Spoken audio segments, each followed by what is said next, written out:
তিনি সেনাবাহিনীকে উস্কানি দিয়েছেন যে তোমাদের কিছু কিছু অফিসারের বিচার হচ্ছে, তোমরা এর বিরুদ্ধে রুখে দাঁড়াও, কিন্তু দেশপ্রেমিক সেনাবাহিনী সেই তার উস্কানিতে পা দেননি। ডিফেন্স সাইড যে কয়েকটা আর্গুমেন্ট করেছিলেন যে এই আইনটা খুব কঠিন, এই কথাটা বলার চেষ্টা করেছিলেন। তো আমরা বলেছি যে এই আইনটা স্পেশালি তৈরি করা হয়েছে crimes against humanity, genocide, war ক্রাইমসের মতো আন্তর্জাতিক আইনে যে স্বীকৃত অপরাধ সেগুলো বিচারের জন্য, কারণ এই অপরাধগুলো বাংলাদেশের সাধারণ আইনে নাই। সেই কারণে এই আইনটা স্পেশালি তৈরি করা হয়েছে। আর এই আইনটা সম্পূর্ণভাবে আন্তর্জাতিক স্ট্যান্ডার্ডকে সামনে রেখে তৈরি করা হয়েছে। এই সরকার ক্ষমতায় আসার পরে এই আইনটাকে আন্তর্জাতিক স্ট্যান্ডার্ডের সাথে কম্প্যাটিবল করার জন্য অ্যামেন্ডমেন্ট আনা হয়েছে। আইসিসি রোম স্ট্যাটিউট, অর্থাৎ যেটা জাতিসংঘের আন্ডারে পরিচালিত যে আন্তর্জাতিক অপরাধ আদালত, সেইখানে যে আইন, সেইটার যে এলিমেন্টস অফ ক্রাইমস, সেখানে রুলস অফ প্রসিডিওরের যে বিধানগুলো আছে সেগুলো আমরা আমাদের আইনে ইনকর্পোরেট করে এই আইনটাকে আন্তর্জাতিক আইনের সাথে সমান করা হয়েছে, সেই মানের তৈরি করা হয়েছে। সুতরাং এই আইন নিয়ে তাদের যে যুক্তি সেটা গ্রহণযোগ্য নয়।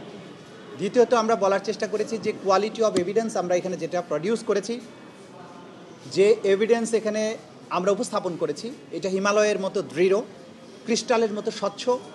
এই এভিডেন্স নিয়ে যেমন লার্নেড অ্যাটর্নি জেনারেল বলেছেন যে দুনিয়ার যে কোনো আদালতে যদি আপনি এই এভিডেন্সগুলো তুলে ধরেন তাহলে এই অপরাধীদের অপরাধ সুস্পষ্টভাবে প্রমাণিত হবে। আমরা লাইভ উইটনেস এনেছি, ডিজিটাল এভিডেন্স এনেছি, এবং যারা এই এভিডেন্সগুলো জেনারেট করেন, যেখানে তিনি কথাগুলো বলেছেন, সেই সমস্ত সংশ্লিষ্ট ব্যক্তিদেরকে আদালতে উপস্থাপন করেছি। যাকে অর্ডার দেওয়া হয়েছে তিনি এসে আদালতে সাক্ষী দিয়েছেন। সুতরাং এই এভিডেন্সগুলোকে অকাট্যভাবে যেহেতু প্রমাণ হয়েছে, এগুলো কাট করার মতো কোনো শক্তি ডিফেন্সে ছিল না, এটা আমরা বলেছি। সে কারণে এই অপরাধ সন্দেহের ঊর্ধ্বে প্রমাণিত হয়েছে, সেটা আমরা বলেছি। ফাইনালি আমরা যেটা বলেছি যে এইখানে যারা আসামি, ফাইনাল রায় দেওয়ার সময় তাদের আচরণটাকে মিটিগেটিং ফ্যাক্টর হিসাবে বিবেচনা করা হয়, যে অপরাধ করার পরেও তার পরবর্তী আচরণটা ভালো ছিল, তাকে শাস্তি কম দেওয়া যেতে পারে। কিন্তু আমরা দেখিয়েছি বা দেখাচ্ছি যে যারা এখানে আসামি ছিলেন তাদের পরবর্তী আচরণ, তাদের মধ্যে কোনো অনুশোচনা নেই। এতগুলো মানুষ হত্যার পরে এইভাবে গণহত্যা চালানো, যদিও আন্তর্জাতিক আইনের গণহত্যা না, মাস কিলিংয়ের মাধ্যমে বাংলাদেশে যে পরিবেশ তৈরি করা হয়েছিল, যেভাবে তিনি এত সংখ্যক মানুষকে আহত করেছেন, অঙ্গহানি করেছেন, বাংলাদেশকে বদ্ধভূমিতে পরিণত করেছিলেন, তার জন্য তার কোনো অনুশোচনা নেই। উল্টো তিনি সোশ্যাল মিডিয়ায় নানানভাবে হুমকি দিচ্ছেন, যারা মামলা করেছে, যারা সাক্ষী দিয়েছে তাদেরকে হত্যা করার জন্য, তাদের বাড়িঘর জ্বালিয়ে দেওয়ার জন্য হুমকি দিচ্ছেন। সর্বশেষে কদিন আগে তিনি চেষ্টা করছেন বাংলাদেশে একটা গৃহযুদ্ধ লাগানোর জন্য। তিনি সেনাবাহিনীকে উস্কানি দিয়েছেন যে তোমাদের কিছু কিছু অফিসারের বিচার হচ্ছে, তোমরা এর বিরুদ্ধে রুখে দাঁড়াও, কিন্তু দেশপ্রেমিক সেনাবাহিনী সেই তার উস্কানিতে পা দেননি।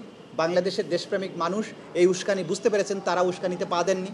শুধুমাত্র যাদের বিরুদ্ধে অপরাধের সুস্পষ্ট প্রমাণ আছে, বিচারের প্রক্রিয়া তাদেরকে আনা হয়েছে, এবং সেনাবাহিনী সেটা তাদের আইনের শাসনের প্রতি, ল অফ দি ল্যান্ডের প্রতি তাদের সুদৃঢ় অঙ্গীকারের কথা বলেছেন এবং সেটা প্রমাণ করে তারা দেখিয়েছেন। সুতরাং এইসব উস্কানি তাদের বিফলে গেছে। কিন্তু আমরা যেটা বলার চেষ্টা করছি, এইসব কর্মকাণ্ডের মাধ্যমে আসামিরা প্রমাণ করেছেন যে তাদের সামান্যতম অনুশোচনা নেই।